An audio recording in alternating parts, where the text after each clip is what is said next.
Hey everyone, welcome to the Bookbinders. Today we will be analyzing You're On Your Own Kid by Taylor Swift. I'm Sarah. I'm Charlotte, and this is the start of a new podcast series of analyzing Midnights by Taylor Swift. Yes, it's super exciting. We are so glad to have you guys listening again, or if you're a first-time listener, welcome to the Bookbinders. And we basically analyze different songs, and if you have a special request or anything you would like us to analyze, please put it into our comments, and we will be sure to get on it, because we love hearing from you guys. As of right now, we only analyze songs, but we are looking to analyze really anything that we can. Alright, so let's talk about first impressions of this song. What did we think when we first listened to this song? When I first listened to it, the first listen, I was like, oh, it's okay. It's okay, really? Yeah, there was nothing like, I mean, I liked it, but there was nothing that caught my eye immediately about this song. Not until, well, some of the lyrics did, but not until I really listened to it and heard actually listened to what she was saying that it had an impact. Oh, that's interesting, because I don't even remember the moment where this song changed for me from being a regular song off of Midnights to this really great song off of Midnights. And I feel like it was always a great song off of Midnights, and I kind of knew that the first time I listened to it, this is going to be my favorite song off of Midnights, and this is one of my favorites off of Midnights, following Hits Different or Sweet Nothing. This is one of my favorites, just because of how almost relatable it is, I guess. Yeah. Some might be even as relatable. To an extent, yeah. Is there any one word description you want to say for this? Well, I put Dear Younger Self. Oh, interesting. So Dear Reader type of thing. Kind of, yeah, kind of. I kind of thought of it more as lessons learned. I don't know. Yeah, like that. Something like that. But I feel like it's a lot more sweeter, and it's not as gung-ho lessons learned as it sounds as we're making it. It's more, it has more emotional depth to it than just learn from your mistakes. Yeah. I mean, Dear Younger Self and also Lessons Learned are pretty similar in concept. Yeah, they are. It's a very straightforward song in theory. Yeah. But I mean, certain lines can be taken differently.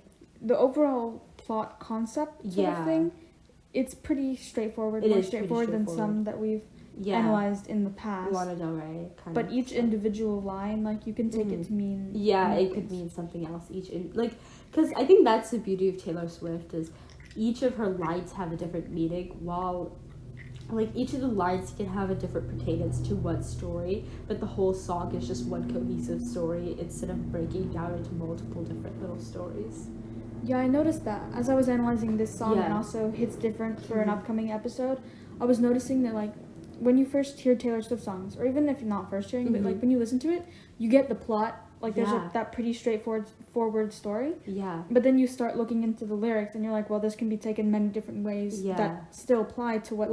pertaining to, each lyrics. Yeah. And then, is there anything else we should talk about, or first lyrics? I think we can... I mean, do you have anything else? Nope. I think we can move on. No. Okay. So the first lyrics, summer went away, still the yearning stays.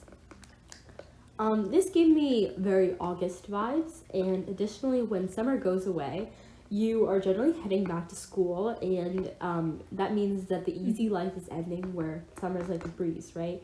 And then, and you're going back into doing your schoolwork, doing things that are a little bit not so breezy easy or whatever. Yeah. Do you want to talk about that? Yeah.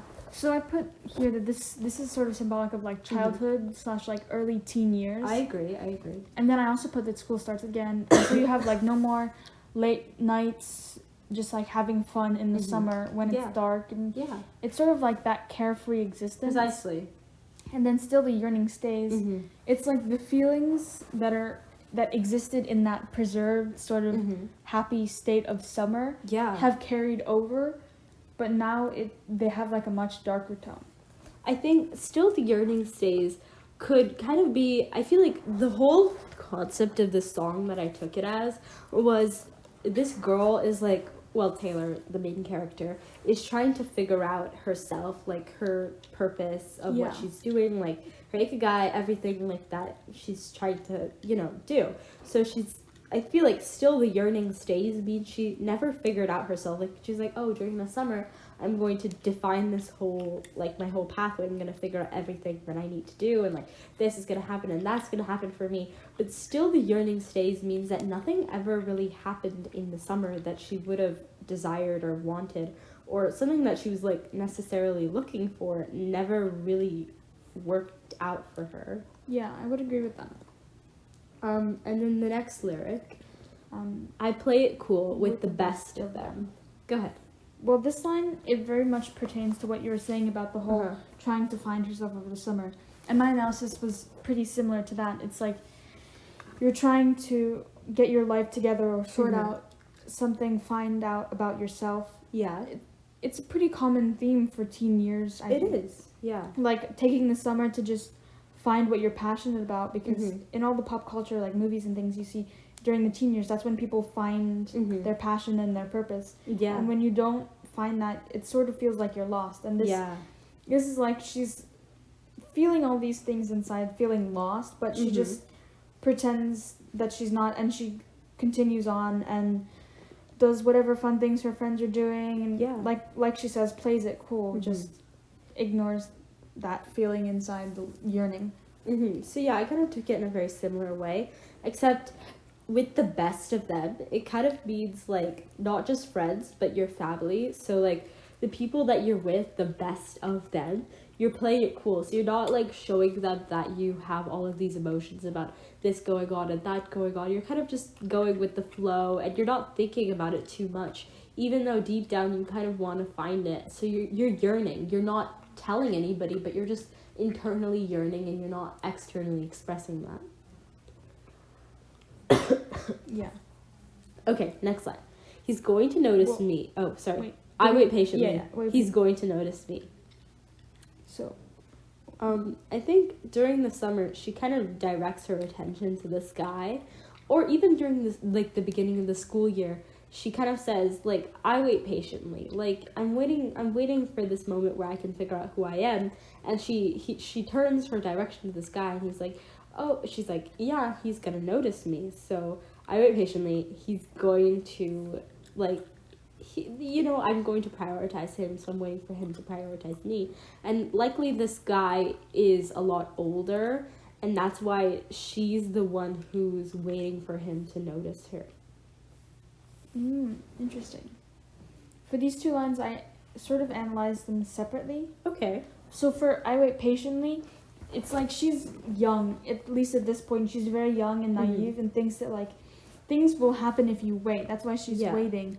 Regardless of whether it's this guy that she's hoping will notice her, or it's her finding out who she is and what are her passions and what are her goals in life. Yeah. She thinks that if she waits for them to come to her, then she'll eventually, like, see them and realize them, or she'll be noticed.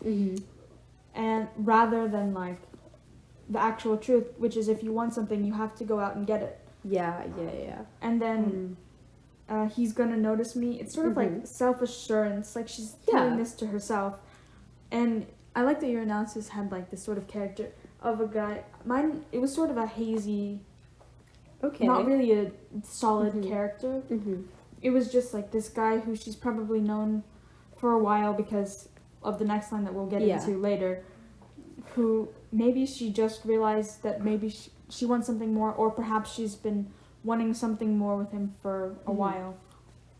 All right. Is that all you have to say? Yeah. I think that also overlaps with what I was thinking about as well. And then that goes to the next line.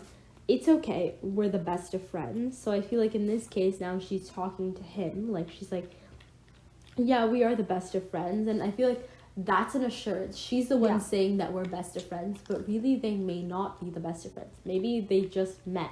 And I feel like when you're pining after someone, when you're so adamant on liking this one person, you want to be around them all the time. You want to make it obvious that you are the best of friends. Like, even if you guys aren't, even if you've talked, like, twice of your life, this person that you feel so in love with, if they're already your best friend, it just depicts how in love you are with them. Yeah, that's very similar to what I said. This again, assurance, but I had it as assurance to herself. She's telling herself that it's okay if he doesn't quite notice her in a romantic sense yet, because they're the best of friends, and like you said, they may not be actually the best of friends, but it's enough that they're close. Like as long as she gets to be around this guy, she thinks that that's going to be enough for her, and like pushes the doubt out of her mind that she needs something more. She's like, this, as long as I'm close to him, that's all I need. That's all I need. That's my passion at the moment.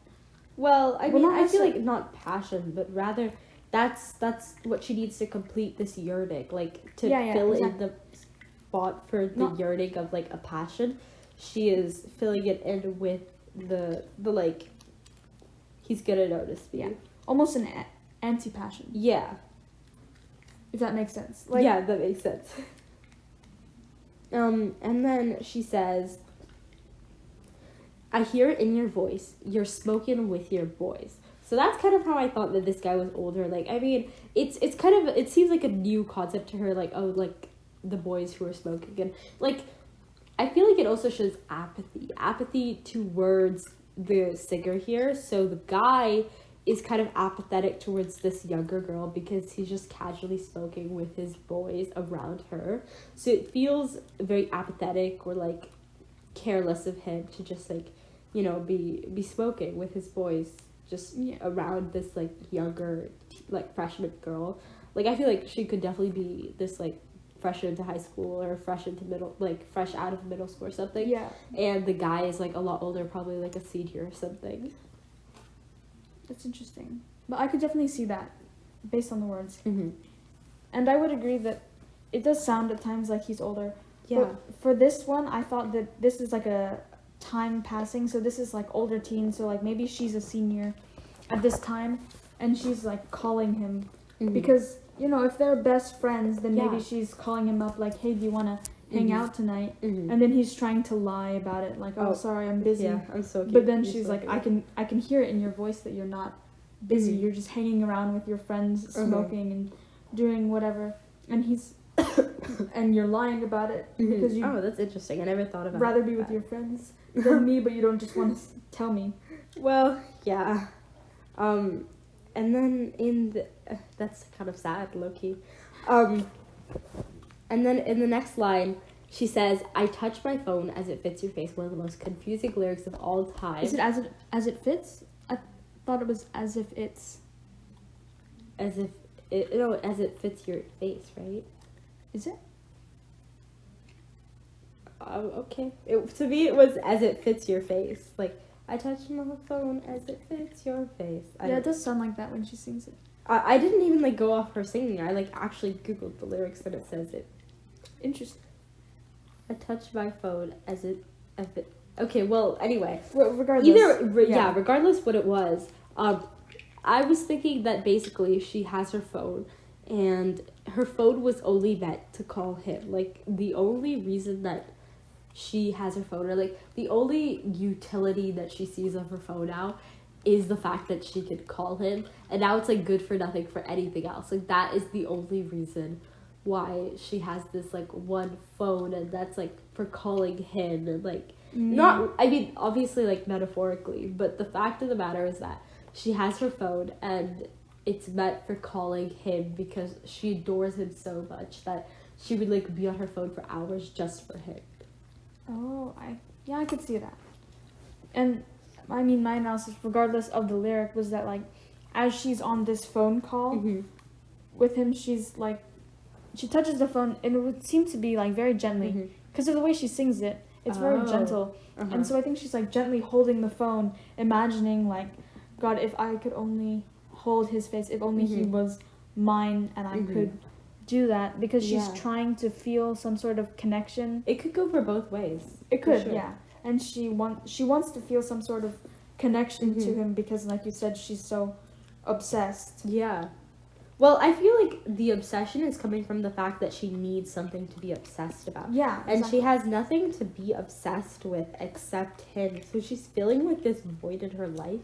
with him. Yeah, with him and being obsessed with him. Because she hasn't found what.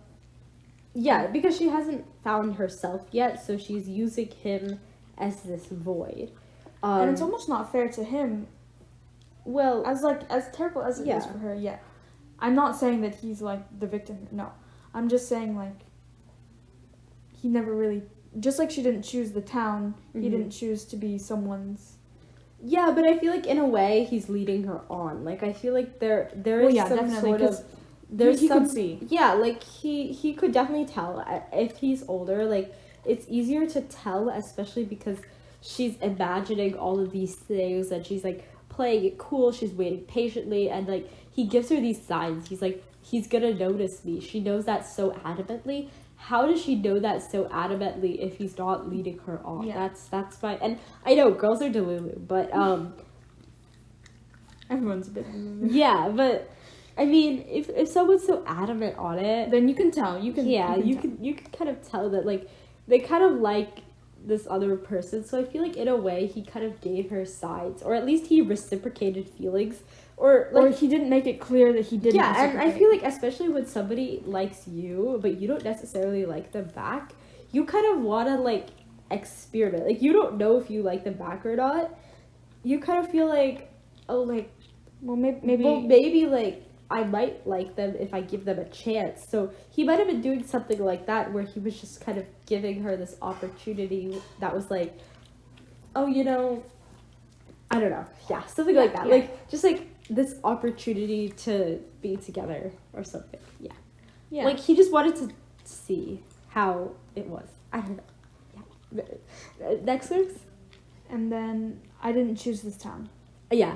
I didn't choose this town. I dream of getting out. I feel like in this part there are so many people who just like don't notice her. Along with this guy, she feels like he's the only one who notices her, and no one else in this town really sees who she is or her, like, anything that she could be worthy of or any, like, capabilities that she holds. Yeah, I would agree. And then she's, like, miserable in this town, and they can't see it. No one in the town can see that she's miserable, and no one sees who she is and the fact that she has this void that she's desperately trying to fill. And I dream she would she would never live here voluntarily. That's interesting because additionally I believe that when she says I dream of getting out, that kind of conveys the message as like if you're okay, so she dreams of getting out, which is like she dreams that she has bigger things for her. She thinks that the town is what's restricting her from doing bigger things. And in a sense it is. Yeah.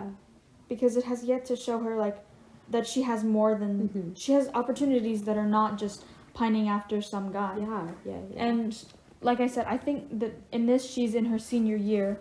And she's trying to figure out, like, what she wants to do with her life. Oh, okay. And that's why she dreams of getting out. She's like, well, I feel like she's a freshman because, in a way, a lot of freshmen are so adamant on, like... I mean... As a... Yeah, and what I feel like... It's kind of like this thing that's like you feel adamant on like figuring out yourself and figuring out everything that you need to be doing because as you get more deeper into your high school years, you kind of have less time to focus on yourself. But in this freshman year, you're like straight into it and you kind of see everyone who has their thing going on. And then you kind of feel lost. And I feel like she's seeing all of these older boys and she's like, yeah, I kind of wish I was... well, not just boys, but, like, older people in general. And she's, like, looking and she's like, oh, my God, like, I want to be something like that, too. I want to have, like, an ikigai. I want to have something to, like, pine after that's not this man. So I'm using him to fill my void. Yeah, I could see that. Yeah. But the reason I think she's in senior year, I mean, it's really the whole section, but especially comes later, like, one who could make me stay all my days. It sounds like she's getting ready to leave. Like, in this moment, they're making...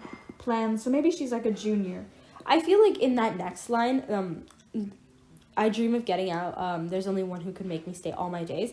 It's her looking back on it and saying, you know, like, when I was younger, if I was getting out of this town, there's only him would, like, I loved him so much that he would make me stay. And that's my analysis on that line. Yeah, I mean, that's definitely what I thought too. He could make me stay, but as in, like, this is the current time. And she's like, if he decided now was the time that he's gonna, like, notice me and treat me properly, then I would stay. But right now, I just want to get out. And I'm trying to work out how to do that. Precisely. And then the chorus. So, from sprinkler splashes to fireplace ashes.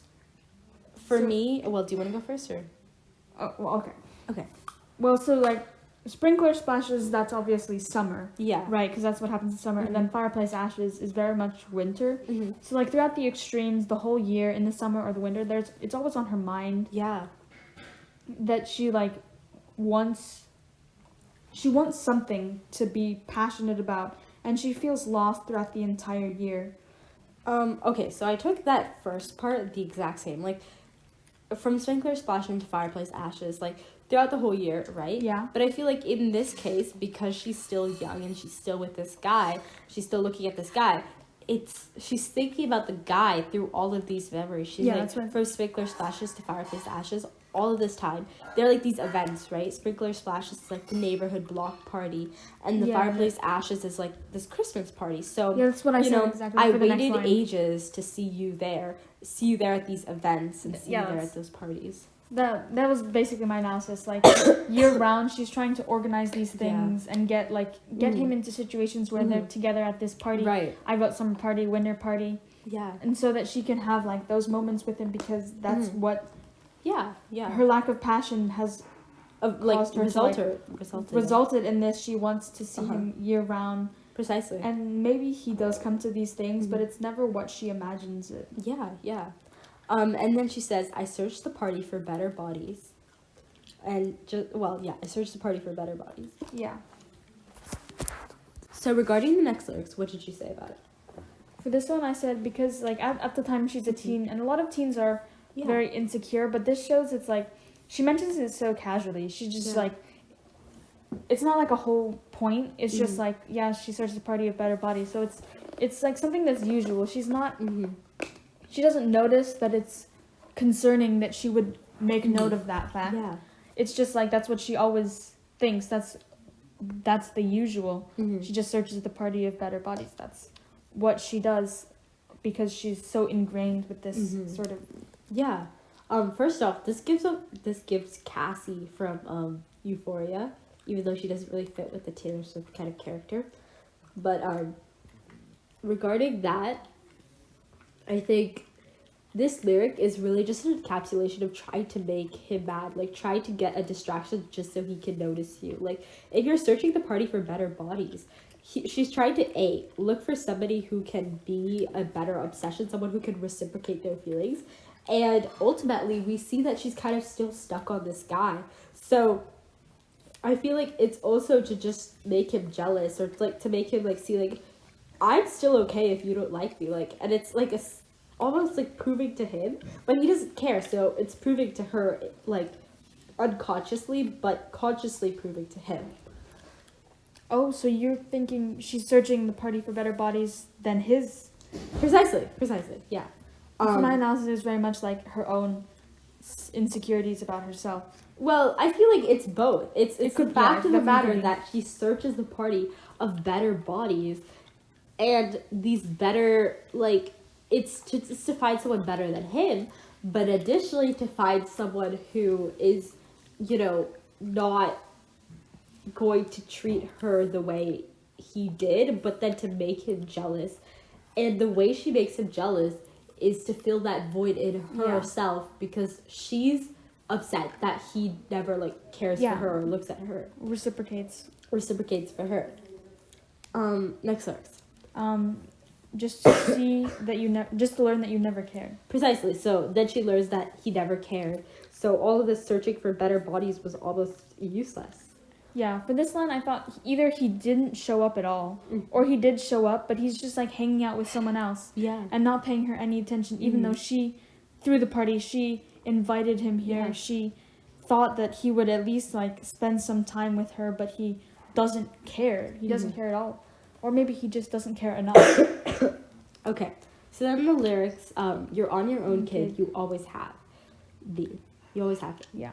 Okay, so this lyrics is just an encapsulation of the fact that Taylor does not need a man to achieve whatever she needs to achieve. Like, she doesn't need to fill this void anymore. She's going to find herself. Like, you don't need to be upset over this guy. That's all. Oh, I like that. And I think that definitely as the chorus repeats later in the song, that's very much what it's about. Yeah. I think this is the first time we're hearing those lyrics. So I think it's like first she tells herself this. And the whole kid thing is why I think it's dear younger self. Yeah. But this is the first time that she's telling herself, like, you're on your own, but you can do it. You've always been on your own. You know how to do it, because it's easier to carry on if you, like, condition yourself to this sort of mindset of you've always been alone. You're used to it. So just, like, move on and leave the past in the past and focus on... I feel like it's rather learn from the past, not move on and leave the past. It's learn from... Yeah, well, I mean, if we're taking this in the context of this is future Taylor, then definitely learn from the past. But I think in this moment, as a teenager who just got disappointed yet again, it's leave the past behind and move on. And then in the future, you can, like, dig it back up again once you've had time to heal and forget a bit of the pain, then you can, like, learn from it. Yeah, for sure. And then the next lyrics... I see the Great Escape, so long Daisy Bay. Start us off, please. All right. So The Great Escape is a movie from 1963 that's a war/adventure film about these British, I believe, prisoners escaping from a German prisoner of war camp. Okay. And it's a story about getting out, but not only that, it's a story about freeing yourself, not being freed. Like, you have to do the action and free yourself. Okay. And then Daisy May, I found... The only thing I found, like, in terms of film of Daisy May is, like, this adult film, obviously, you know what I'm talking about by adult film, about, like, some sort of country girl who just wants to, like, have a good time with men in the country. Okay, that's quite interesting. The fact that she's saying so long to that Daisy May personality, Daisy May is also just, like, it sounds like an innocent little country girl name. Yeah, it does. She's saying goodbye to that little small town version of her that's obsessed with boys. Yeah. And she's gonna take inspiration from this great escape, this whole freeing yourself, and leave behind her past of, like, a girl whose life is about some guy that she likes. So I went solely based off of connotations, and I got the same thing that you got, because first of all, I don't really like researching things much anymore, because I feel like it's songs that should just hold the deep meaning as it is. But the Daisy Bay part is definitely, it could sound like the name of a town that she's living, well, the town that she's living in. And I feel like she's just saying, like, so long this town, like, I've gone now, I'm leaving this persona behind, this, like, younger, of course, the younger persona that you were talking about.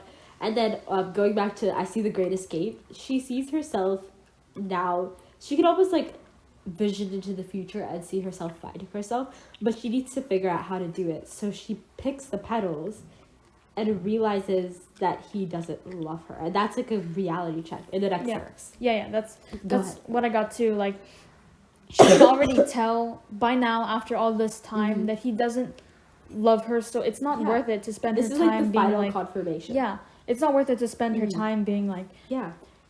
Beat up because... Not beat up physically, but, like, mentally upset because he doesn't love her. She just needs to move on and find... her true self, which we'll see in the next lyrics. It's time for her to find, like, an actual passion, not just a filler of the void. And then something different bloomed writing in her room. So I know that, well, we know that Taylor Swift is a songwriter and a singer, so this is how her passions bloomed. Along with that, she did write poetry when she was younger, and I believe she won a poetry competition. So, I mean, this blooming passion inspired her to write her songs, and, you know, ergo next lyrics. But is that basically what you got? Well, yeah, basically it's like something else has taken this precedence, something, she's found her actual passion. Yeah. As she's doing this writing, she found an outlet that's not just obsessing over some guy. She suddenly feels a Right. change and like something new that's going to be better for her ultimately, and I mean worse but also better. Additionally, I feel like she monetized the fact that she loved this guy once, and she wrote about that experience, which turned into the songs that she played in the parking lot, which is the next lyrics. Yeah. I play my songs in the parking lot. Yeah. So these lyrics, I have it as like she's busking to get money to support herself because she is on her own, and she recognizes that, and if she wants to get out, if she wants to make this great escape and free herself from this town, now that like the last straw has been confirmed, then she needs to figure out how to support herself. So she busks and shares her music and tries to get all the publicity she can so she can leave. And then in the next line, you obviously see that. And then she says, "I'll run away," because, well, I didn't really see this as like she finally, like, you know, I didn't really see this as many other things, but I just saw it as the fact, like what you were just previously saying. Yeah. But rather, I saw it as like, I know I'm destined for bigger things, so now she takes the like opportunity to run away. Yeah. I think she's been preparing for it. She's given up her childhood longing for that guy, and now she's found this new passion, and now she's ready to go and have a bigger life. Yeah. And then the whole sprinkler splashes. And then she sings the chorus again, and at the end she says, "Just to learn that my dreams aren't rare," which is a big thing in the industry because everyone wants to be a singer, and then, you know, you just kind of have to be that 1 in a million. Yeah. And Taylor is a 1 in a million, so yeah, you made it, Taylor. Yeah. Well, for the chorus intro, I have it's just like, because she says it again, the whole she does. Sprinkler splashes, see you there stuff. And I think that's just like recalling her motivations and how she got here. Okay. And she's like, look at all you've been through, so just keep persisting through this. And then she goes to the city, goes to this bigger place to find stardom. And then, like you said, just learn that dreams aren't rare. She's not the only person who wants to sing and wants to have a career in music. And if you really want to do that, then you have to fight. Yeah, and you have to be 1 in a million. Additionally, going back to that chorus that you were just talking about, instead of thinking about it as a recollection, I thought of it rather as another, like a different pertainance here. So from sprinkler splash into fireplace ashes, that means that she worked so hard from like the beginning of the year to the end of the year, and she learned that her dreams weren't rare. Even after all of that, even after all the work that she put in, she learned, hey, like, my dreams aren't rare, but I'm working so hard for it. And then we see her finish the chorus and then say again, from sprinkler splashing to fireplace ashes, I gave my blood, sweat, and tears for this. So what did you say? So for this, it's like now that she's sort of gotten into the music industry a bit more, then she's just like worked so hard all year long, every year. Yeah. Working hard for her stardom, and she puts everything into like making music. Yeah. And then we see in the next few lines, she's gonna describe like just how much of herself she sacrifices. Yeah, and then for the sake of her career. She gave everything in it, and that just shows that she's that much more passionate about it. Which goes to the next lyrics. I hosted parties and star my body. I mean, of course, if you're in startup, you're going to be the one having to host those parties. You have to keep up with this persona. So I was about to say Lana. It's Taylor here, keeping up with this persona. Yeah. Yeah. Yeah, definitely. That's what I said too. And like, she has to cater to the people with the power. Yeah, yeah. She has to like make friends with the right people who can help her, who can sponsor her. Yeah. And she has to fit into what they want to see when they look at a perfect star. Or at least she thinks that she has to fit into that. Yeah. Of course, well, I feel like it's a standard. Yes, in society that you have to fit into that perfect thing. And in a perfect world, you wouldn't have to fit into that, like, the cookie cutter mold of what a superstar is. But the reality of life is that people with power and money are looking for specific things. And if you want to get anywhere with those people, you have to fit into what they see. You do. And then that goes into, and I starve my body, which I feel like is kind of a representation of just like having to go through the industry and like the pains that you have to deal with through the industry. Once again, fitting into this like perfect model or this perfect form that people give to you as like carbon copies. So they're almost molding her to every other carbon copy. Yeah, exactly. And you lose yourself through that. Mm-hmm. Precisely. Very much. And then she says, like I'd be saved by the perfect kiss.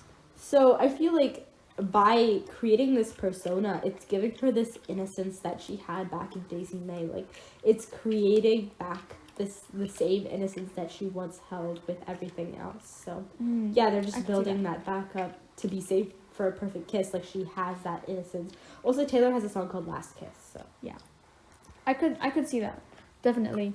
For this one, I took it as like not a literal kiss per se, but like what perfect kisses symbolize, and they're very much like fairy tales. So she hosts parties in Starford Body, like she lives in some perfect fairy tale, where she's a princess who's gonna get a happy ending, and she just needs to go on this quest, so to speak. But this quest is like actually corrupted, but she doesn't see that. She thinks that in order for her to be this amazing star and have this fairy tale life, she needs to go through all of these challenges. And then the next lyrics: the jokes weren't funny, I took the money. Okay. Where should we start?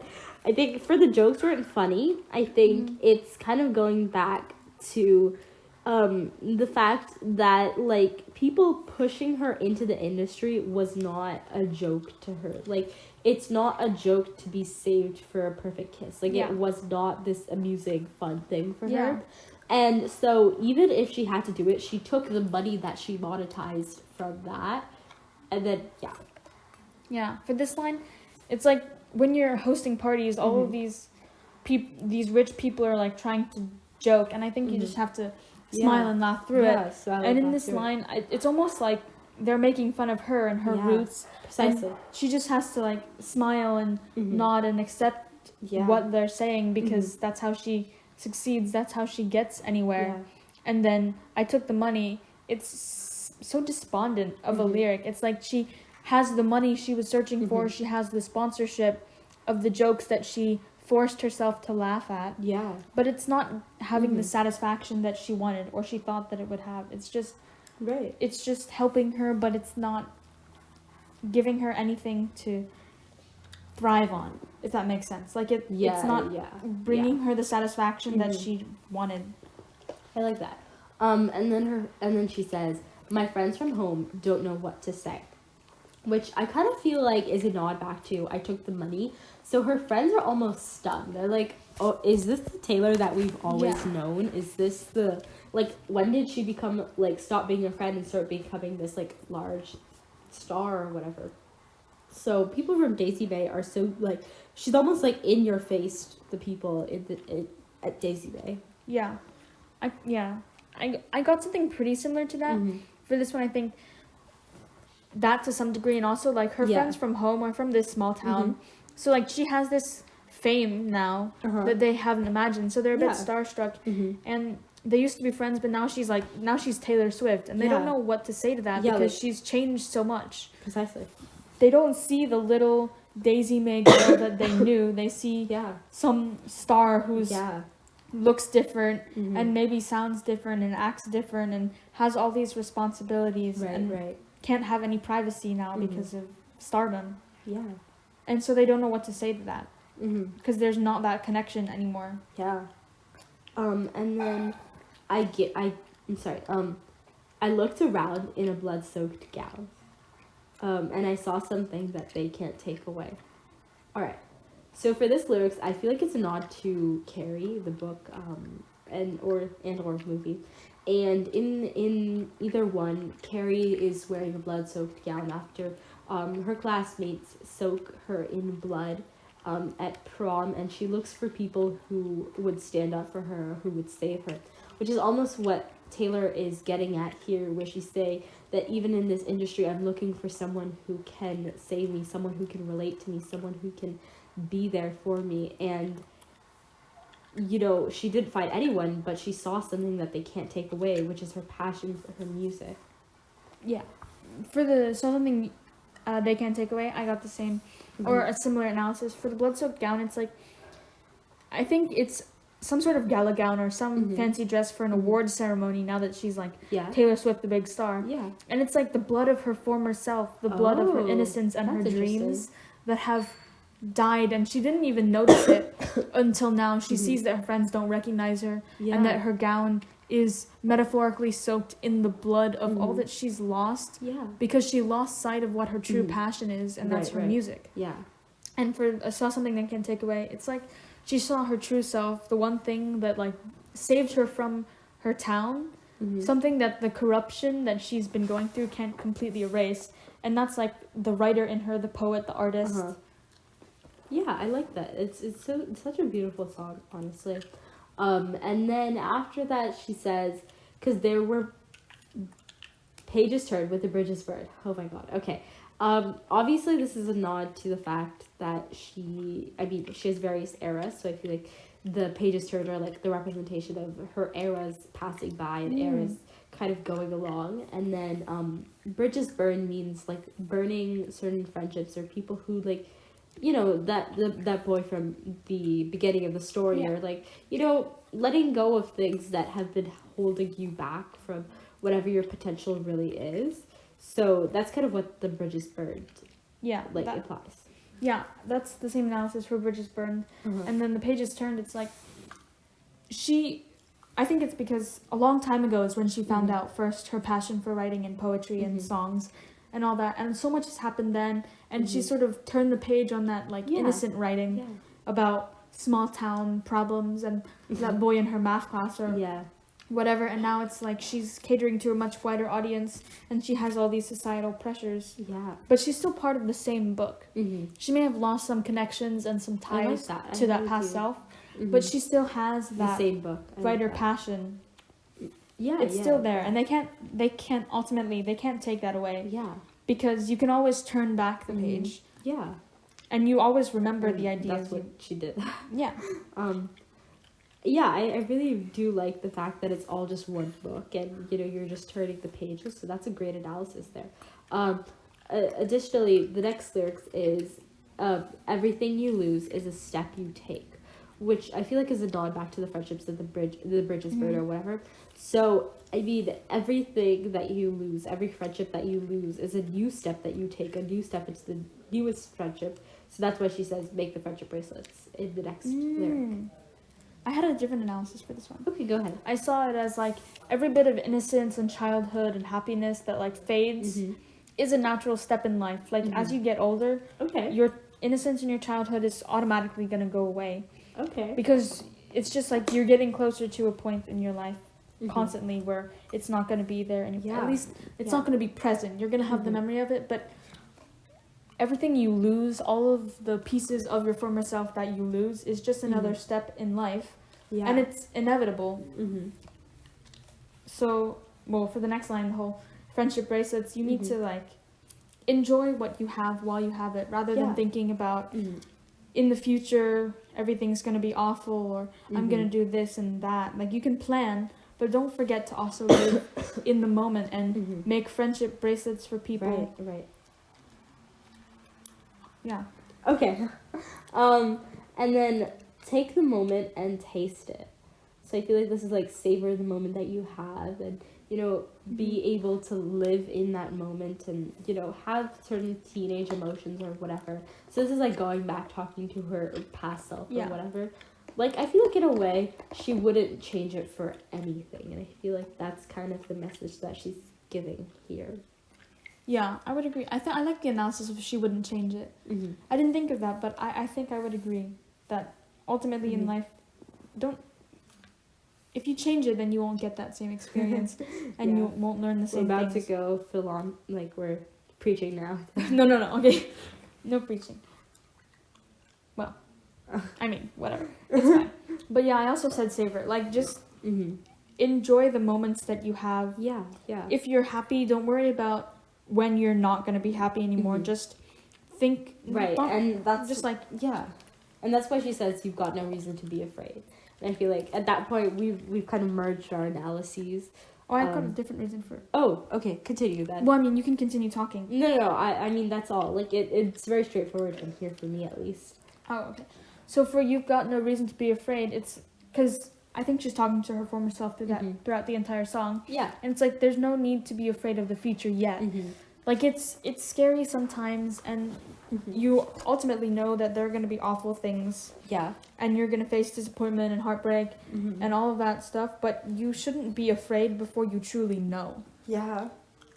And then she says, you're on your own, kid. You can face this. You're on your own, kid. You always have been. And I feel like this is just a point where she's kind of just saying you've always had it in you to do whatever you're doing. Like, be confident. And I mean, honestly, it's very, very straightforward. There's not too much to analyze here. It's just, yeah. Yeah. Anything else you want to say about this? For this one, it's like, this is like final parting advice to your younger self. And because she knows exactly what to tell her younger self, obviously, because it's her younger self, and she's not like, oh, you can do this, whatever. She knows exactly what to say, and that's like, precisely. You're used to doing this alone because you're strong and you can do this. And because she knows what she needs to hear, that's why she's phrasing it like that. Because some people might not respond well to like, oh, you're on your own, kid. Yeah. But she knows that that's what her younger self needs to motivate her. And, you know, ultimately you'll make it through. Right. And the whole, like, I know that you make it through because I'm you. And we're here still, so. Okay. So to wrap it all up, should we do like a, analysis rating. Yeah, so for me, it's going to be a 9. Yeah, I was going to say 8.5. Oh, okay. Yeah. That's good. And then song rating? Song rating, 9. Oh, okay. For me, it's a 9.5. All right. That's all we have for you today. So thank you for listening to the Bookbinders, and stay tuned for the next episode. Hits different. Yep. Always overthink. Yeah, and stay... yeah. Yeah. Thank you for listening. Okay, farewell.